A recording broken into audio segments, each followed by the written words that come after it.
తెలంగాణ ప్రజలందరికీ బోనాల పండుగ శుభాకాంక్షలు. ఈరోజు తెలంగాణలోని అన్ని గ్రామాలలో బోనాల పండుగ జరుపుకొని అమ్మవారికి బోనాలు సమర్పిస్తున్నారు. దానితో పాటుగా సమస్త ప్రజలను చల్లంగా చూడు తల్లని ఆశీర్వాదాలు తీసుకుంటున్నారు. దాంతో ఇంకోటి ముఖ్యంగా అందరికీ తెలియజేయనది ఏమనగా, బోనాలు అంటే మట్టి పాత్రలోనే బోనం చేయాలి. మట్టి కుండలో, చాలామంది మట్టి కుండలో కాకుండా ఇత్తడి, రాగి, అల్యూమినియం ఈ సర్వలలో బోనాలు చేస్తున్నారు. ఇంకోటి ఏంటంటే, అమ్మవారికి బోనంతో పాటు జలకడువ అని కొంతమంది అమ్మవారికి తీసుకెళ్తూ ఉంటారు.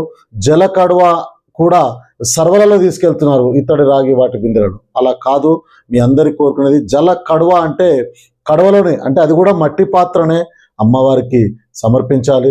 మట్టి పాత్రలో బోనం కానీ, మట్టి పాత్రలో జలకడువ కానీ ఇవి అమ్మవారికి చాలా ఇష్టం. అది చేయడం వల్ల మనకు ఎంతో మంచి పుణ్యం లభిస్తుంది, అమ్మవారి ఆశీర్వాదం ఉంటుంది. మట్టి పాత్ర అనేది పంచభూతాలతో తయారైనటువంటి పాత్ర. ముఖ్యంగా ఏంటంటే, ఈ మన ప్రపంచంలో అన్ని దేశాలలోకెల్లా మన భారతదేశ సంస్కృతి చాలా గొప్పది. మన సంస్కృతికి ప్రపంచమంతా సలాం కొడుతుంది.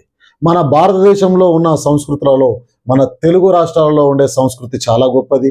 కాబట్టి మన సంస్కృతిని కాపాడుతూ, మన సంప్రదాయాలని పాటిస్తూ ప్రతి ఒక్కరు కూడా మట్టి పాత్రలో బోనాలు చేసి, మట్టి కుండలలో బోనం చేసి అమ్మవారికి సమర్పించాలని కోరుకుంటున్నాను.